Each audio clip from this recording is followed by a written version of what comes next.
Hello and welcome to another quick look.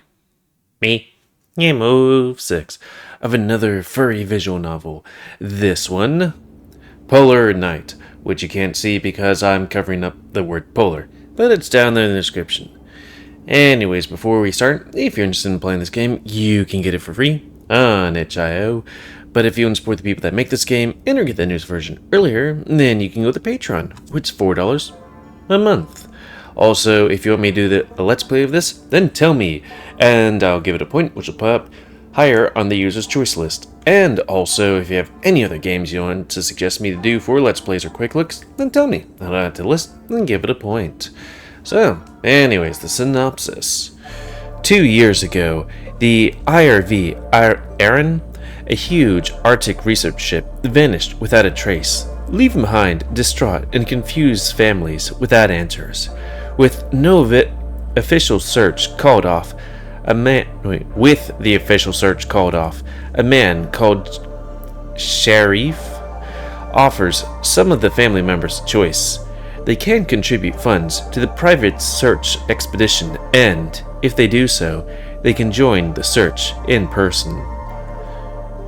Also, that's a lot of blood right there. Or is that a gash in the ship? I don't know. I just seen, the thing he has his hand on. Anyways, the story focuses on Garret Reid, a wolf who lost his brother on the Arran as he travels to the frozen archipelago of Svalbard, where the expedition is due to depart. He meets an eccentric and colorful cast of fellow family members of the lost Arran crew, each with their own reasoning for participating. What will they find out in the dark, frozen Arctic Ocean? Answers? Or perhaps more than they ever want to know. Now, Arctic, that would be in the north. Okay. So it's basically that one plot from Half-Life, episode 2 or something like that? I'm joking. For reference, it's like, there's a ship that went missing for some reason, then it appeared recently at the end of the thing, and then, yeah. There's no episode 3 or Half-Life 3. Sad. But anyways, enough about that. Let's reset our face. And begin. I was like, is this the main character? The main character's supposed to be a wolf, but this looks like an opossum. Start. Well, let's look at the voids first. Okay, it was changed. Anyways, the wolf couldn't see anything through the blizzard beyond the windshield that was just a thick flurry of white. But then he didn't have a destination in mind anyway, just away from there. He had one hand pressed tightly up to his abdomen, trying to compress the wound there. The other gripped the steering wheel tightly. A mix of adrenaline and extreme cold disguised the pain. He's surprised he even managed to get the snow truck running and drive away from that madness. His eyes glanced at the glove compartment. Maybe he could just throw it out into the snow? Drive away from this? Seriously, after all that, are you gonna fuck everyone over to save your own skin? The wolf ignored him, his companion sitting in the passenger seat. Engaging was pointless. His ears pinned back, his fangs bared, partially from anger, but mostly from the pain in his belly. And yet, shame bubbled within him. How could he think of breaking his promise? I'm not surprised. To be fair, it's all you ever do. Again, the wolf didn't respond. A flash of agony shot through him, reminded him of his grave wound. He grimaced and cried out, but his cry was followed by a painful, sputtering sound. The sputtering continued until the engine fell silent, the vibrating of the truck ceasing.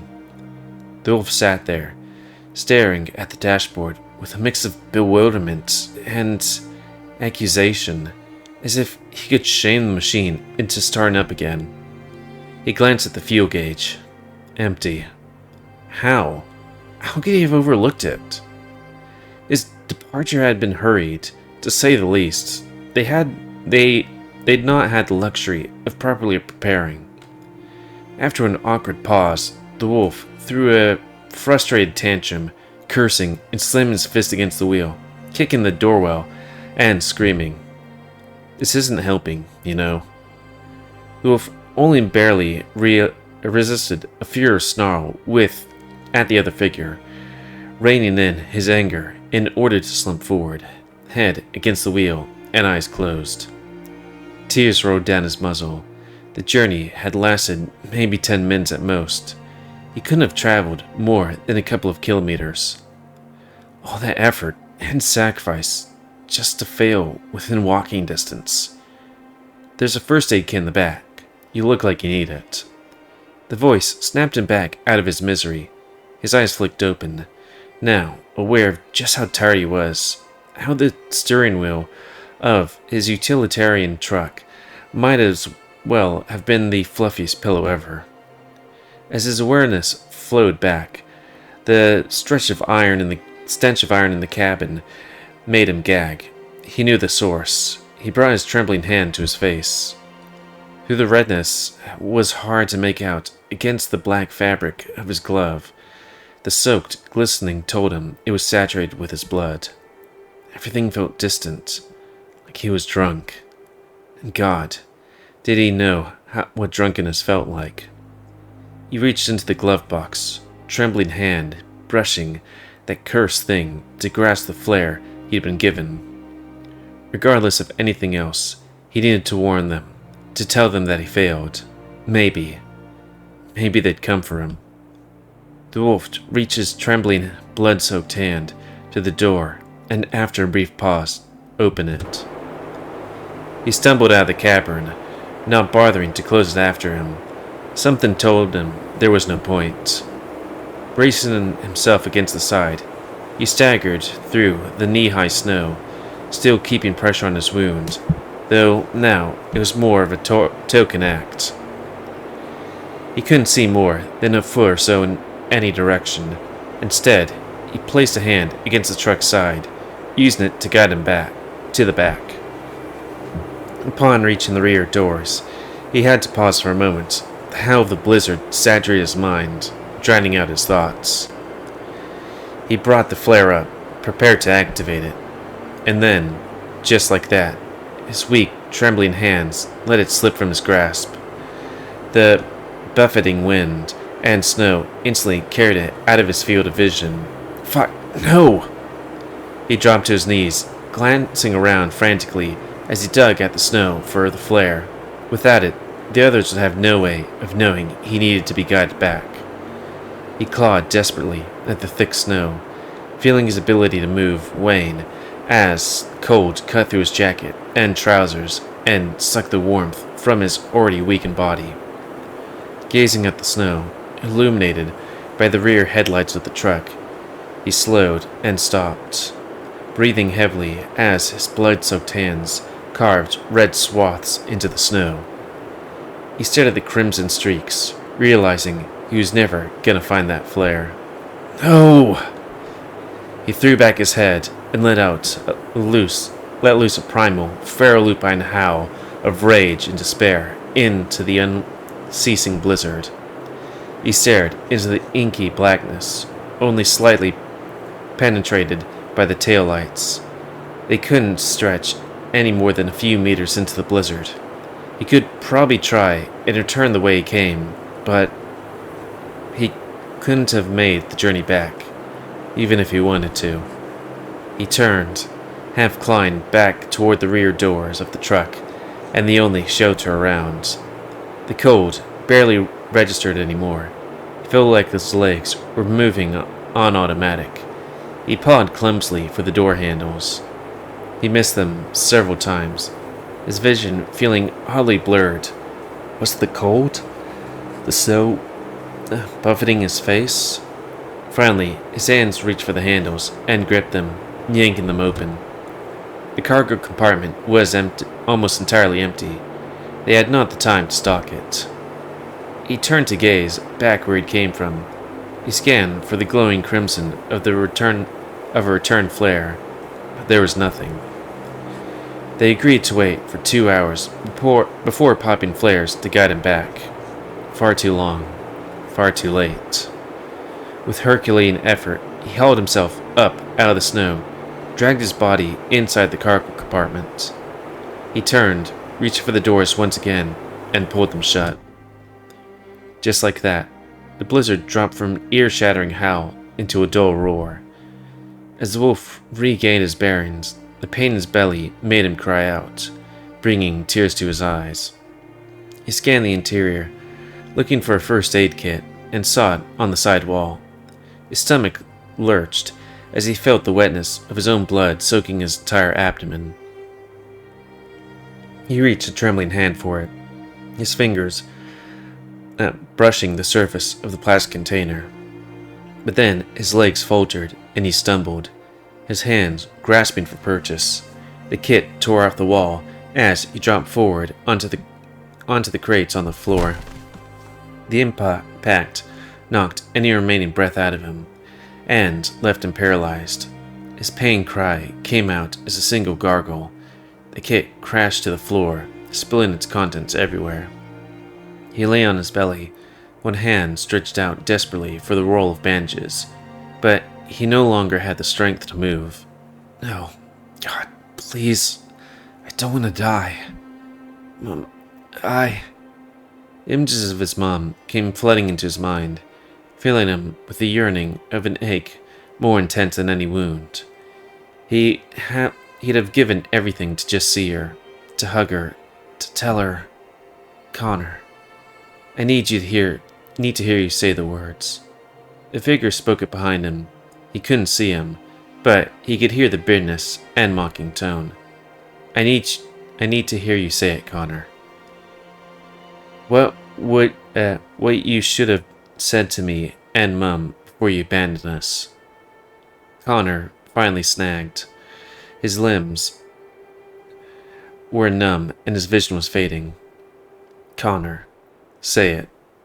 His vision went dark, closing in. What little strength he had left abandoned him as he receded, his consciousness a flickering light in the echoing dark. I'm so sorry.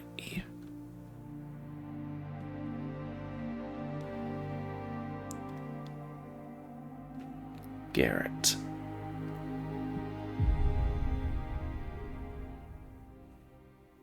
So I guess that was his brother? Well, I guess. Because we're Garret? Let me just look. Sorry, I'm bad with names. Yep, we're Garret. Well, I guess we might know what happened to our brother. Woof. Clutching the 3 packs of cigarettes, I ambled over the counter. Wow, the bored-looking bull cashier watched me. Dit alt du vi? I gave him a blank look. I didn't speak Norwegian. He rolled his eyes, likely dealing with non-speakers on a frequent basis. Will that be all? He enunciated clearly, like I was deaf. Stifling the urge to tell him to stick his attitude, I gave him a nod. He told me the cost. My ear twitched. Much cheaper than Britain. I was tempted to grab another couple of packs, and also maybe to fuck with him a bit, but I decided against it. I didn't want to take the piss. Ooh. Or to have him kick me out, smokeless. I pulled a wad, of Norwegian kroner out of my pocket, rifling through them before separating out a few crisp notes and placing them on before the cashier. Cheers, pal. I gave him a brief smile and nod, but he didn't return it, simply handed me my change.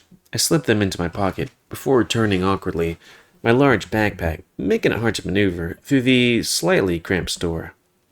I turned carefully to avoid sweeping the tightly packed shelves and marched to the door. I pulled open my pack of smokes from my pocket, fumbling for the lighter in the other pocket. Oh, is this us? Man, edgy, woo-woo. I prized possession, even before I started smoking.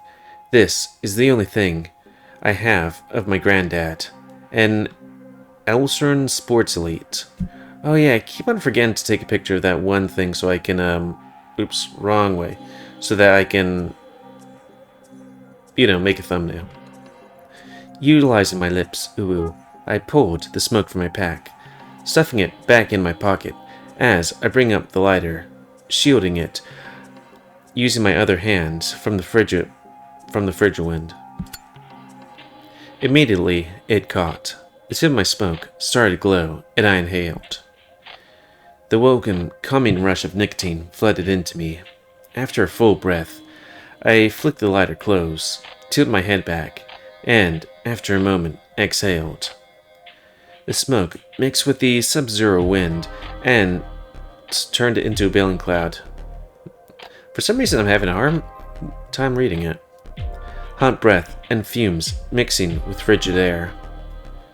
At this time of year, long year Bayan could be pretty much surmised as dark and cold. As my boots crunched the snow, I realized that for all we Scots like the wind to whinge out our weather, this place was truly something else. Oh, so he's Scottish. And yet, I had to admit, sullen cashier notwithstanding, I liked it. I liked the cold, the snow, the quiet. Only a couple thousand people lived here, and yet it didn't come across as a ghost town. Now, I'd like the cold and dark because I'm Alaskan and not like Texas where it's hot and in the east side humid. I wouldn't want to live in a town with just 1,000 people. I lived in one with 5,000 people and you got like maybe one person on all the dating sites for hundreds of miles. Just peaceful. Not like Glasgow. I was fond of my hometown, but it could also be a madhouse at all times of the day. It was the only place I knew that had a McDonald's that needed bouncers because of the nutters who came out at night. I shoved my hands into my pockets and kept the smoke set between my lips, drawing on it occasionally.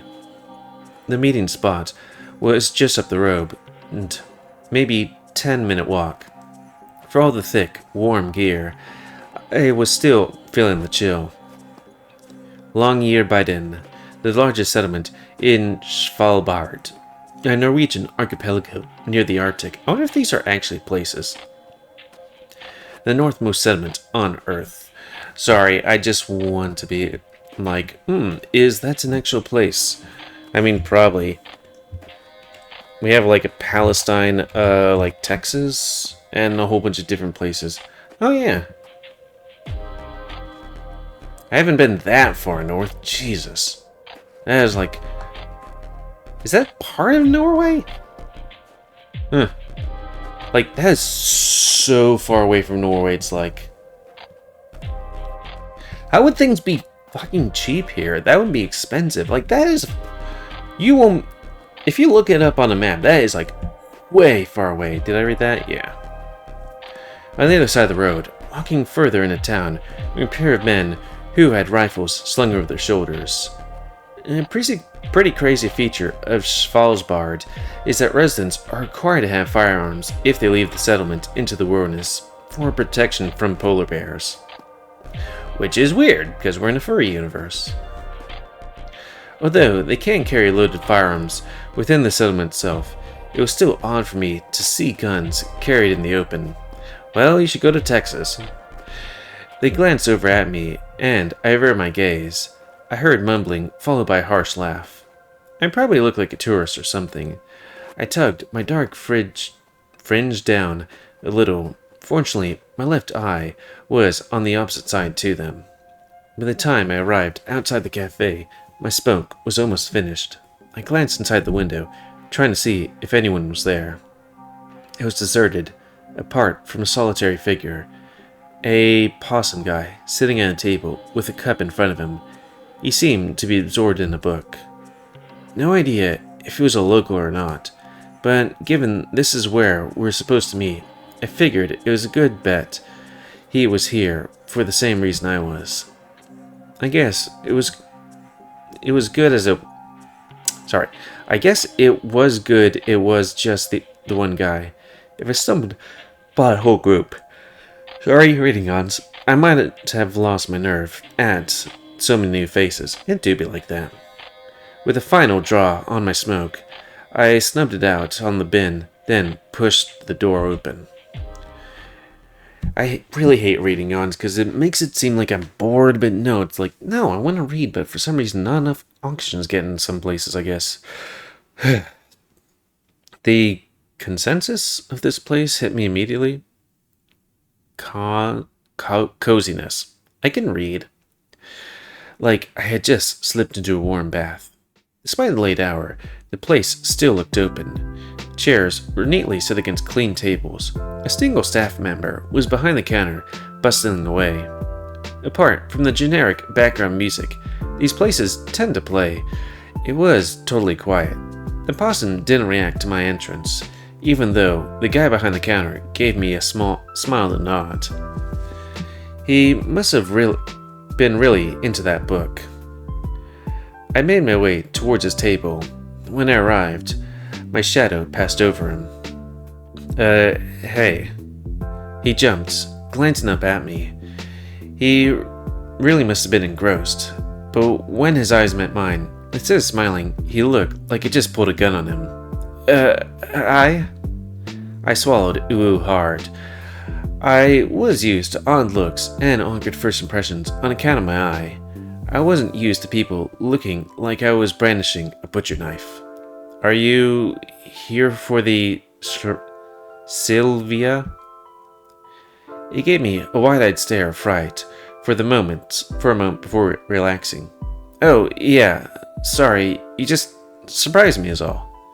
He gestured to the seat opposite of him at the table, and I gracefully slipped my pack off, set it on the floor by the chair, and sat down. Where'd you travel from? He closed his book and slipped it below the table into the pack sitting by him. Scotland. Still not shaking off the journey. 20 goddamn hours. It is a long way, it does look. Vancouver. 30 hours. He gave me a cheeky grin.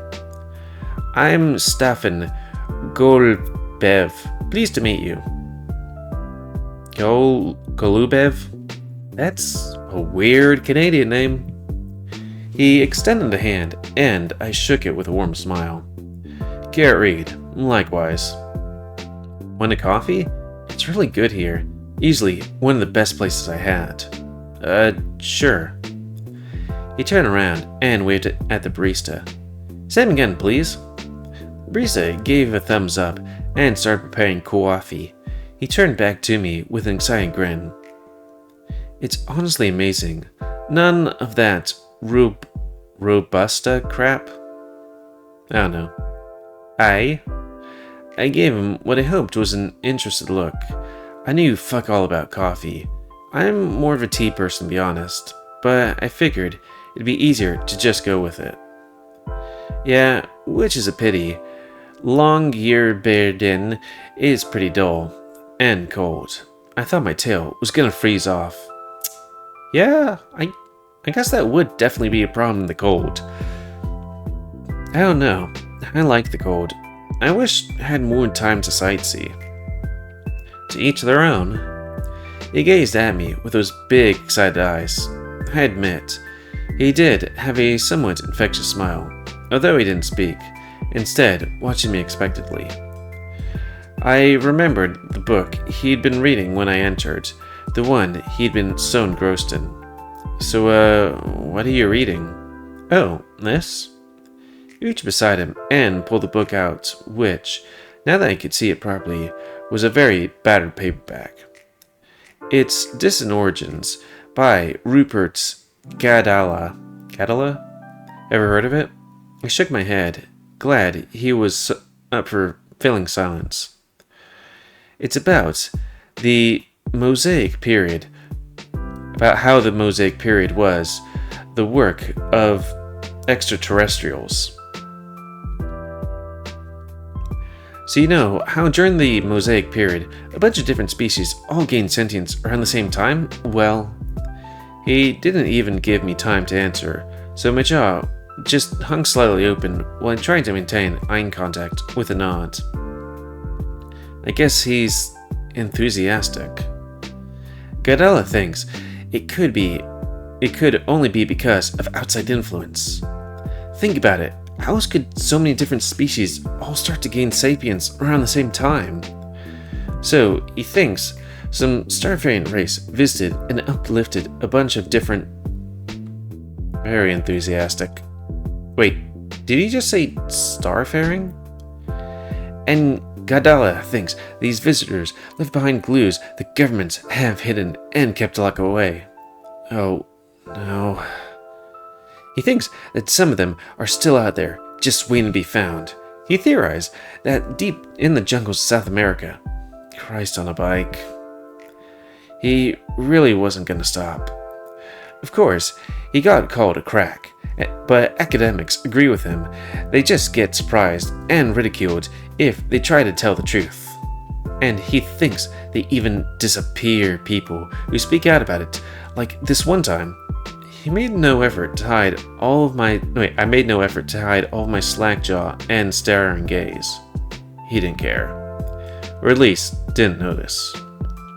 My hand moved to my pocket for my cigarettes, looking for an opening to take a smoke break before he started talking about the Rothschilds. Who are they again? Yep, whatever. Basically, older-timey conspiracy theory stuffs, I guess. I jumped as the door opened, inviting a burst of icy air. Gulp. I turned to look, seeing a pair of young Caprine women shuffling through the door. A third figure, a Lapine guy, followed, making a loud brrr as he entered. Lapine. Usually you don't see that word outside of, I don't know, animal categoristics? I don't know. Thank Christ, some warmth. All three looked familiar in the way I couldn't quite put my finger on, especially the hair guy. I could swear I'd seen him before. The Caprine girl with the balloon jacket stamped her feet to disguise the snow in her boots. Dislodged the snow in her boots, I swear I can read. While the one with the beanie scanned the room before locking eyes with me. I cringed at the unblinking gaze, feeling like she was reading my mind or something.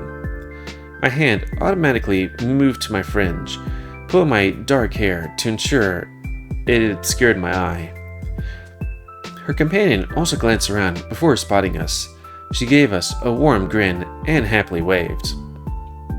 Just as the three arrived at our table, the barista swooped in to place my coffee before me. I gave him a grateful smile as the three new arrivals pulled up chairs to sit around our table. Hello guys, can I get you anything? Oh, latte would be nice. Tabby? The goat lass with the blue jacket spoke with an American accent. Again, not sure where precisely, but vague enough I can't place it. The young girl had her shoulders hunched and her hands in her pockets. She gave a non-committal shrug. Make that 2 lattes, please. Thank you. Make mine a cappuccino, would you? The hair had a clear Irish accent as he tugged off his gloves and rubbed his hands, blowing into them for warmth. The barista, moved off to make them their drinks. Well, I take it you two are here for the Sivala? The blue jacket girl smiled, leaning forward and hugging herself to warm up. Immediately, the beanie-wearing girl pulls out her phone and focuses on it, ignoring the rest of us. Yeah, we're here for the Savala. I'm Garret Reid. I'm Stefan Golbev. Pleased to meet you. The Lapine guy sat next to me, drawing close and rubbing his arms for warmth. I'm Aaron Marsh. Pleased to meet you. He gave a wide grin and a small wave before going back to blowing into his hands. Nice to meet you, fellas. I'm Gulch Waters, and this cranky social butterfly is my sister Tabby. Want to introduce yourself? She nudged her sister, who just scowled and muttered, without looking up from the phone. Hi. Me and Stefan exchanged a look, but Gail just laughed. She takes time to warm up to people. Oh shit, I thought. Judging by the way she was thumbing the screen, she was scrolling something curiously. Probably some social media shite like Barker. No. God, I could be such an old fart sometimes. Just thinking, it's like, yeah, I'm an old fart, an ancient relic, somebody who's a gray fur at the age of 28. I'm just waiting for that part, you know? Hope Savala has decent heating. Forgot to bring ear warmers. Arran complained, taking his ears in his hands and rubbing them. What do you expect this far north? Don't you have a hood? Gale chuckles and smirks, though she did rub her own ears a little. Yeah. He pouted. Lapbands are really finicky about anything touching or covering their ears. I guess it made sense for people with such sensitive hearing. Wolves like me had sense of hearing, nowhere near as good as Lapbands, and even we didn't really like stuff covering our ears when we could help it. That said, leaving ours uncovered out here was a great way to get frostnip. Instead of frostbite. Got him. Unless there actually is a frostnip, which is like sub-frostbite. I don't know. Living in Texas, you kind of lose the Arctic lingo. Do you guys know each other? He nodded between Gale and Arran. Oh no, we just met about an hour ago. Decided to stick together since we're all going together anyway. So, what do you guys do? Gale directed at me and Staffin. I decided to get my introduction in first before Staffin started talking about the Illuminati. So, there is something I do kind of wonder. So, you're supposed to like put in money and then you can go on the boat? How much money are we talking about? I'm thinking of like, if we're lowballing it, thousands of dollars. But being a person that used to be on a ship, they easily cost like hundreds of thousands of dollars to maintain and operate. You know? Yeah. Even millions of dollars. It depends on the size of the ship and whatnot. You know? Gale directed at me and Staffin. I decided to get my introduction first, before Staffin Illuminati. Oh, I'm a Sparky. Nothing interesting. What's that? When I got a bunch of blank looks, I raised eyebrows. I added, electrician. Oh, right. Is that, what you call it where you're from? Just a nickname we use. I'm so used to calling it that I forgot how I'm a sound. I gave a small laugh, cringing inwards at the 4 sets of eyes now set on me.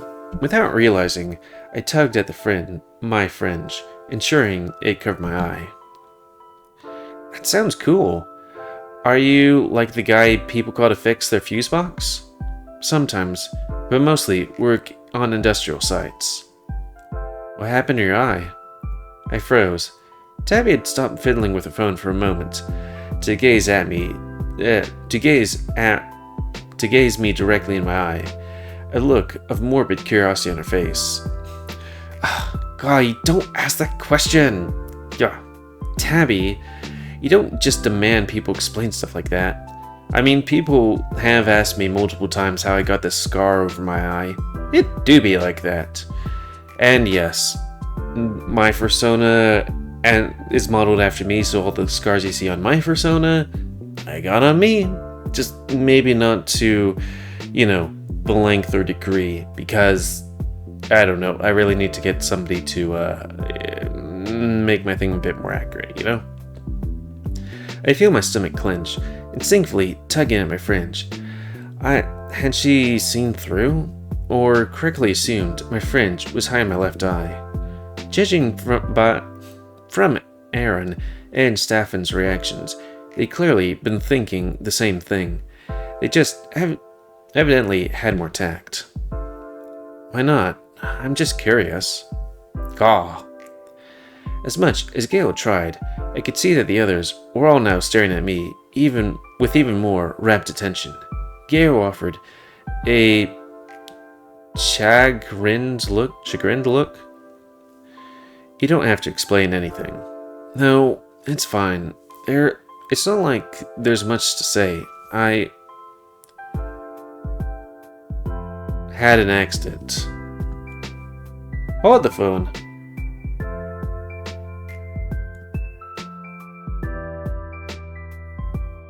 Kinda looks all zombie.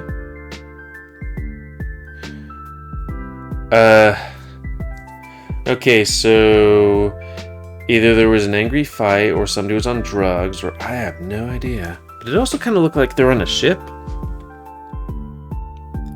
Gail smiled apologetically and gave her sister a satisfied sort of look. Though from Tabby's expression, she was evidently not satisfied. Also, it looked like there was more than just that guy's eye all hacked. Also, we're just gonna do a save right there, just so, yeah. She mercifully did not press the issue and went back to her phone. So, how about you, Gail? What do you do? I seized the opportunity to move the focus away from me. Oh, me? I'm not that interesting, to be honest. Just finished my first full year as a registered nurse. Seriously? I bet that's been a stressful time. Oh, it was. But finally, getting out of university and being able to work with my patients is so satisfying. She, Gail? And he's Staffin. Sorry. Shit with names. And there's a bunch of people on screen. And there usually isn't, it doesn't seem like there's a marker going like, here's a person talking. Long hours. But I felt like I'm making a difference, you know? What about you, Staffin? Okay, he's Staffin. Yeah. Me? He looked at me more than a little uncomfortable. I work in retail. Nothing wrong with that. Where do you work? I took a sip from my coffee. With the warmth and scent was inviting, I could never get used to the taste. I only typically drank if I needed to wake up. I was glad the conversation had turned away from me. I turned out the conversation a little, glancing from one person to another. I don't know. They seemed nice enough. Even Tabby had stopped fiddling with her phone to observe, though she didn't say anything. Tabby, okay. With another sip, I turned back to the conversation. What about you, Arran? And he's Arran? The hare was about to speak when the barista arrived with a tray carrying their drinks. Oh, thank you kindly. He beamed at the barista, flashing his perky white teeth. No sooner had his cup been placed before him that he took it and sipped. His eyes closed, was satisfied. That hit the spot. Oh, I'm a student, studying psychology. He looked a little bashful as he added. And I deliver pizzas in the evenings to make some scratch. Do you get to eat a lot of pizza then? The words, deliver pizzas, made Staffin's eyes light up. Well, sometimes we get pizzas that are cancelled or the wrong order, but as much as I like pizza, even I have my limits. Also, the ladies keep inviting me in saying they don't have any money to pay. Besides, I need to watch my figure. He gave me a sharp elbow to the ribs and a wink. Yay. I nearly choked on my coffee. What about you, Tabby? You in college? Staffin asked between gulps of his coffee. Yep. She said with a sullen voice, not even looking up. After a few seconds of not elaborating, Staffin, Arran, and myself all exchanged glances while Gail simply gave an embarrassed smile. You could at least try to be friendly. We're going to be traveling together for a while. Tabby, meanwhile, was utterly unmoved by the conversation, slumped down in a chair, with her coffee untouched. I'm not here to make friends. I don't even want to be here. You're the one obsessed with finding Mom. Just like that, it was as if the freezing air outside blew over us. Even Staffin's bouncy energy vanished. Even if I thought she was being a brat, she did remind us why we were going on this expedition. It wasn't a pleasure cruise. We were gonna find the Arran, and her crew. Or what's left of them. The sound of the door opening again shook us all from our private musings. Loud clomping heavily hooves on wood echoed through the room as a figure swept through the door. Horseman. Holy moly. What, are you guys gonna jump on that? Safin muttered under his breath, eyes wide with alarm. God damn. Arran agreed, though his expression was decidedly more pleased. The equine who entered was huge. Also, he was tall, easily pushing 6.5 feet tall. His snappy looking gear did little conceal his powerful build. He held himself ramrod straight, moving with casual grace towards us with each hoof step vibrating through his legs. At my legs? Good evening. Are you the group waiting to board the Salvia? Or Sivia? I think Salvia is a drug. Sivia? His voice was rich and deep as he gazed at us with eyes that felt like they could see right through us. His accent was odd. It was received pronunciation. It was received very cut grass, yet there was an aspect to it I couldn't place.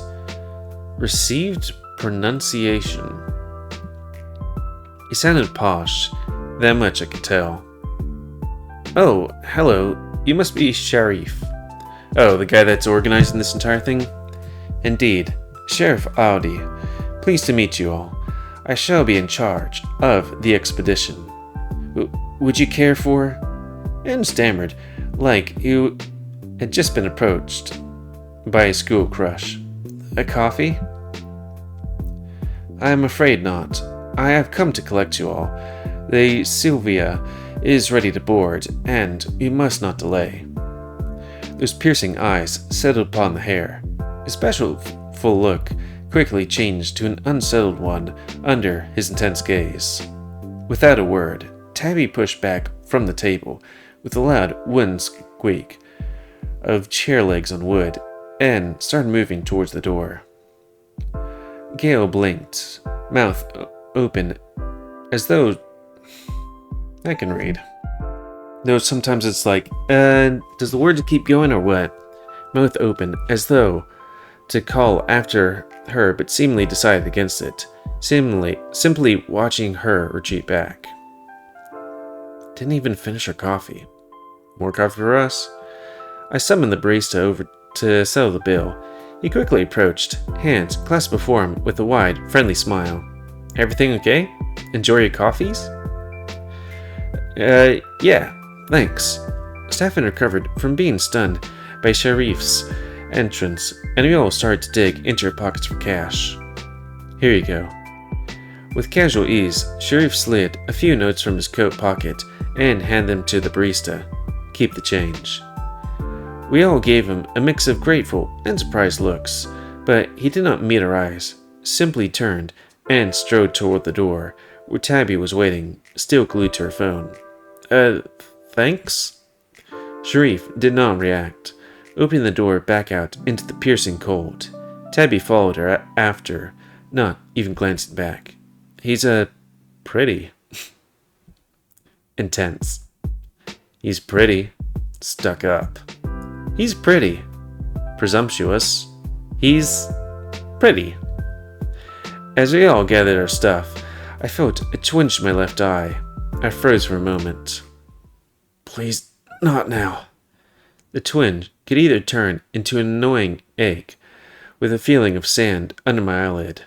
That was the more likely outcome. The other was much less pleasant. My left eye clamped shut in response to the pain. What's wrong? Gale sounded concerned, but he glanced around desperately for the restroom, spotting the signs of the toilets. I gave them a "be right back" and quickly walked towards them.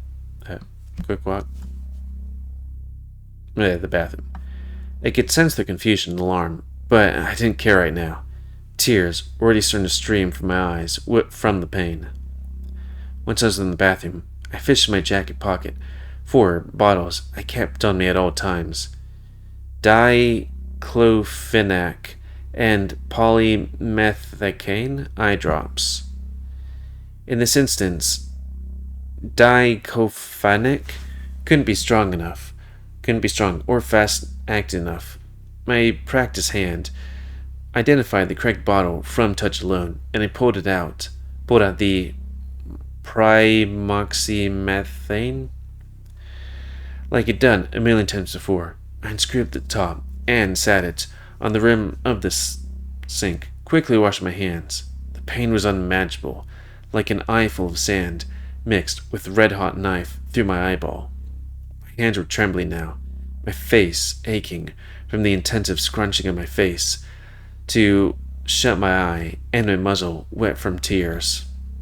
My eyes were full of brown damage control? Were in full-blown damage control, found themselves to flush out the irritants it believed was there. Taking the bottle, I tilted my head back, used the other hand to force my left eye open, with great difficulty, and quickly squeezed. 1 drop. Instantly, a cooling, soothing wave of relief banished the worst of the agony. A 2nd drop, and the sandy feeling dissipated. Straightaway, my face relaxed, and my muscles no longer instinctively tried to keep my eyes shut. As I hunched over the sink, my breath escaped in one long, heavy sigh. Keeping my eye closed, I allowed the medicine to do its work. I screwed the lid back on the bottle and slipped it back in my pocket. Leaning over the sink, a mix of tears and the drops leaked from the closed eye, running down my nose. Fuck, my face really hurt. That was a really bad one. Normally, these attacks tend to come on more gradually. Give me time to get the diclo drops in before it becomes excruciating. But every so often, I get ones like this. I call them thunderclaps, like a headache, the ones my brother used to have. My GP had made it clear to me that proxy was for emergencies only, that overuse could further damage my eye. But with these thunderclaps, I could be useless in half an hour in unrelenting agony while waiting for the diclo to kick in.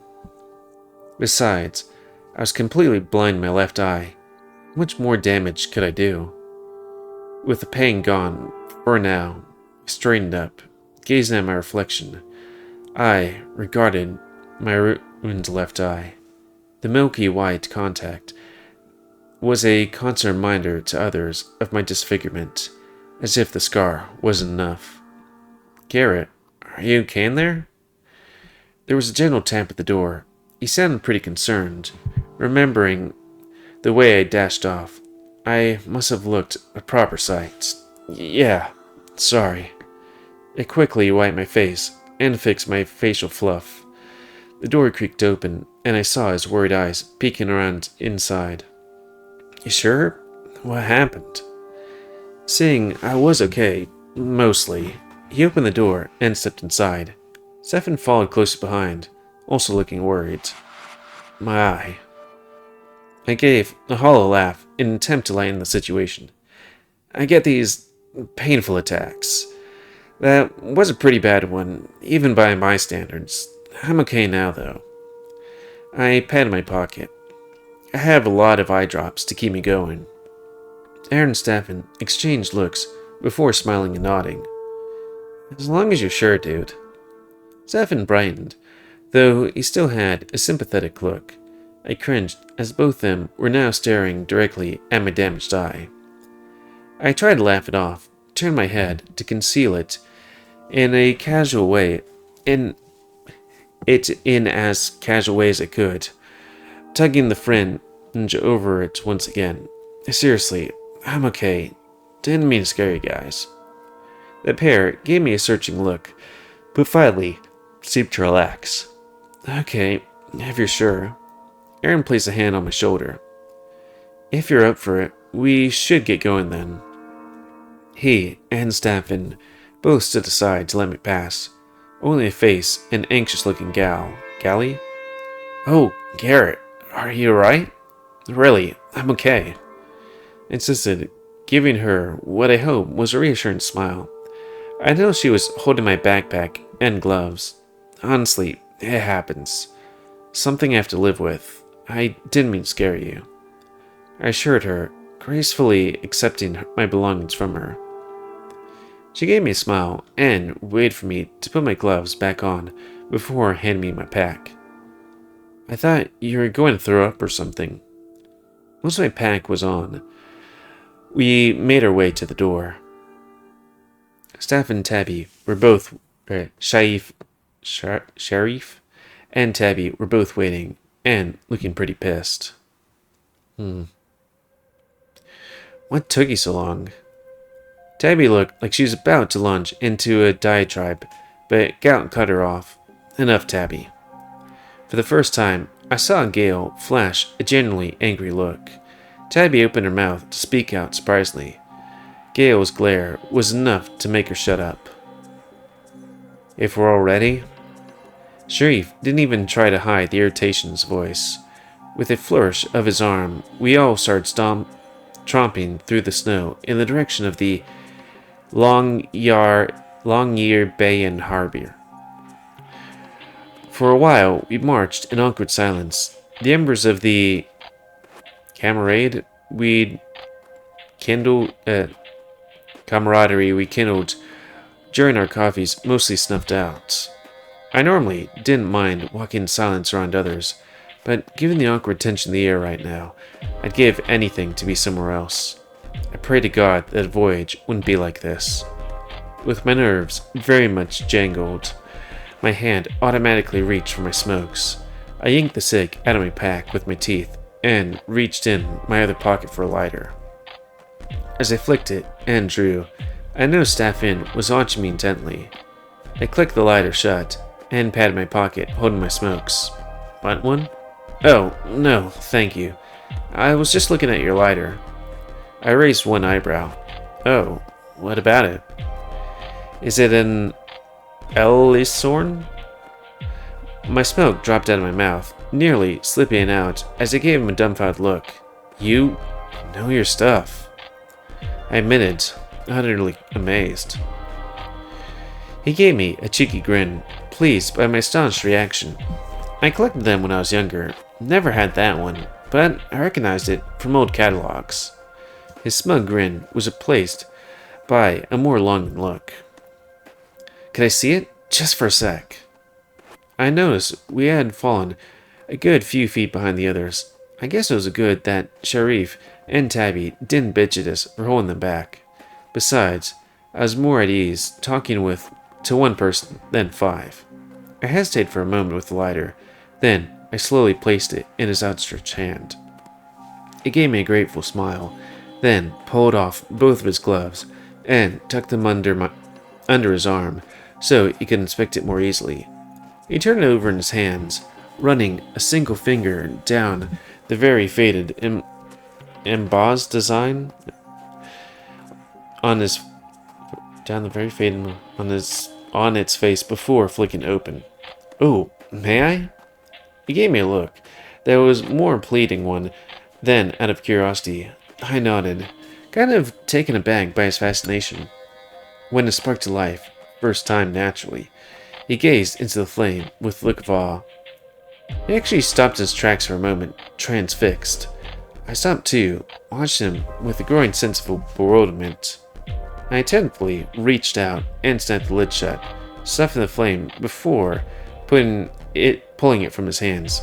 He blinks, seemingly snapping out of the trance. He's a pyromaniac. Sorry, it's just such a pretty lighter. Well preserved and maintained too. Thanks, it belonged to my grandpa. He got it during the Second World War. Damn, it's a great condition, all things considered. Barry Grams had stories to tell. My tail, very much not by its own will, began to sway as my moon brightened. It was kind of annoying that us canids and lupines had such obvious tells of our moods. Other people found it cute and endearing, even though we often couldn't help it. Well, I don't remember too much about his stories. He never really did speak much about the war except for complaining about how his squad kept stealing smokes. He died when I was pretty young, actually. This belonged to my brother before I got it. Oh man, sorry to hear that. Still, it's awesome he got such a memento. It's a little piece of history, you know? My tail swayed more vigorously, and I grinned. Oddball he may be, but I liked him. Either Gale and Arran had slowed to intercept us, or we'd been walking faster than I thought. The pair clustered with us, Gale and Arran a few steps ahead, while Stefan and I walked side by side. I was meaning to ask. Gale gave me a concerned look. Do you get those painful episodes in your eye often? I swallowed and felt a pain in my chest, again with my eye. I took another draw from my smoke and gave myself a moment to consider. Not that often, no. Usually it isn't as bad, and my eye drops. And I use my eye drops anyway, which typically stops it. I took another long draw before adding, cold weather makes it worse, so I brought a shitload of eye drops with me. Oh, I'm glad. It didn't look like a fun time. I mean, an eye patch could maybe help. She said with a sympathetic understatement. Must have been quite the accent to do that to your face. Perhaps it was presumptuous way that he phrased it, or my glowing impatience with the subjects. Whatever it was, my limbs tightened and my fur bristled. My slowly swaying tail paused and raised, curling upwards. Before I could stop myself, my lip quivered, exposing a single fang, while my chest vibrated with a soft growl. Aaron's tone was sympathetic, but I didn't care. I was shutting this shit down right now. A sharp, acrid scent of burnt lemons hit my nostrils, the scent of fear and alarm. Judging by the two new, similar, but distinct scents, Gale and Stefan were also clearly alarmed at my reaction. I mean, what I meant was, it must have really hurt. Stefan and Gale gave him withering looks. The tip of my smoke glowed brightly as I inhaled deeply, closing my eyes and settling myself. As I calmed down, my prickling fur settled and I hid my fangs. As the anger subsided, guilt and shame took its place.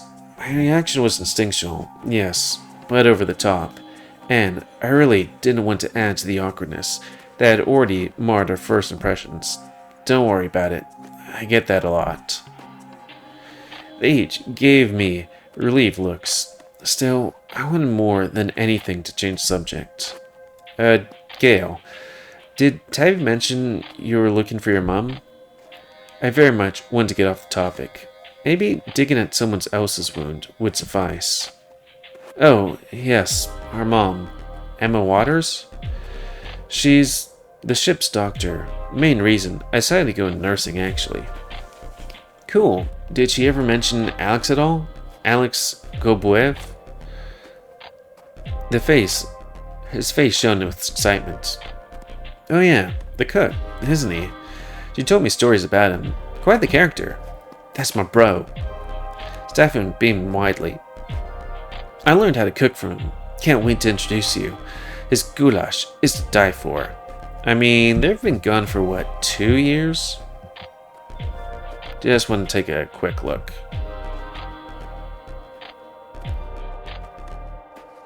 Two years ago, yeah. I don't know how long that would be, but I know on our ships we had to, like, get new supplies every month-ish. Took a second for me to catch the last part, introduce. Wait, you still think they're alive? Arran spoke my thoughts out loud. Of course, just wait till you meet Alex. He's just the best storyteller. And the cook, oh man, one time he made the best honey roasted. Arran had a clear look of confusion, and when he met my eyes, we both raised a brow. Gale, on the other hand, listened intently, smiling and nodding along, Like he wasn't mad. Both of them knew Arran had been missing for 2 years, right?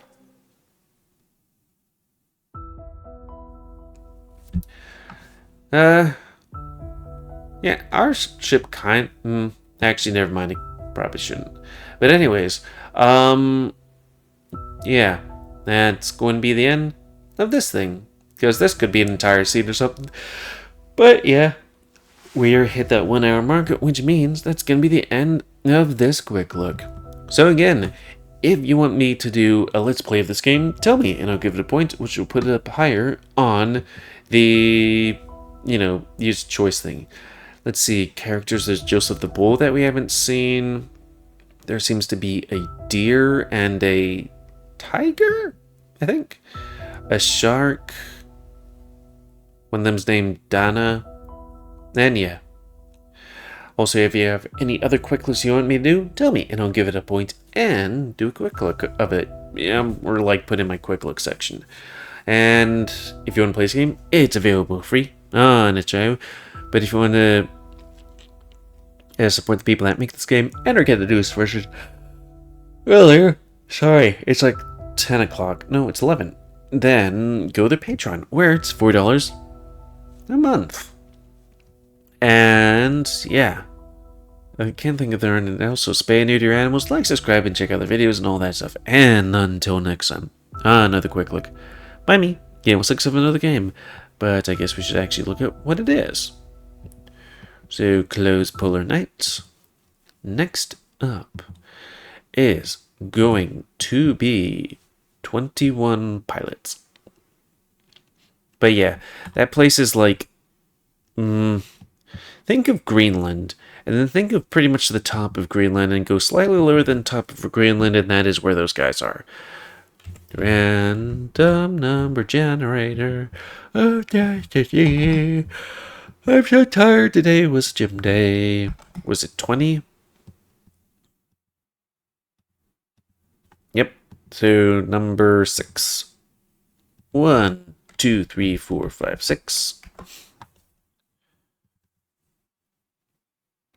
And let me bring up the synopsis of that game. Didn't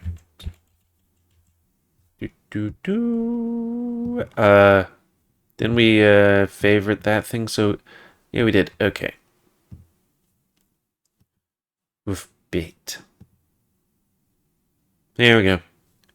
Interactive presents extracurricular activities, where they have the weird thing that we have a dude here that's like, okay, it's weird because we have a dude here, but no.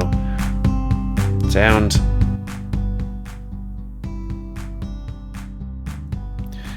Why is the text speed always high? Whatever. But yeah, a game about, see if I can get to the main menu so I can remember what it is. Return. Okay. Extracurricular Activities is a visual novel following the main character, you, through his endeavor of trying to torment a member of the TENS team. The choices you make can impact the way your teammates react to you, so make your choices carefully. Currently there are 7 dateable characters, 5 of which completed. Yeah, that's pretty much the thing of the story. So, if you want to play this game, it's available free on itch.io. Yeah.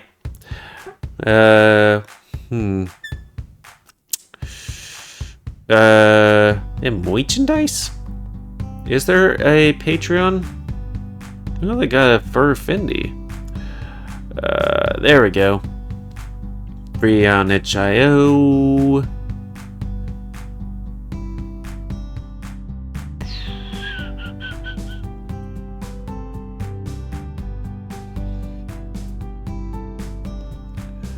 Along with access to standard updates, but is there early access updates?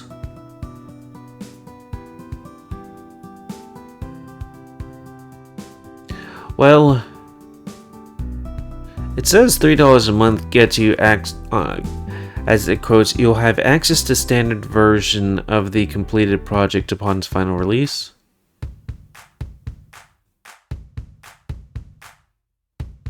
Well, you can go to their Patreon and read it. Sorry, I'm a bit twayed. But yeah, until next time, another quick look by me, GamerWolfSix, of some other furry visual novel that wouldn't be in this one. So, anyways, thanks, and see ya.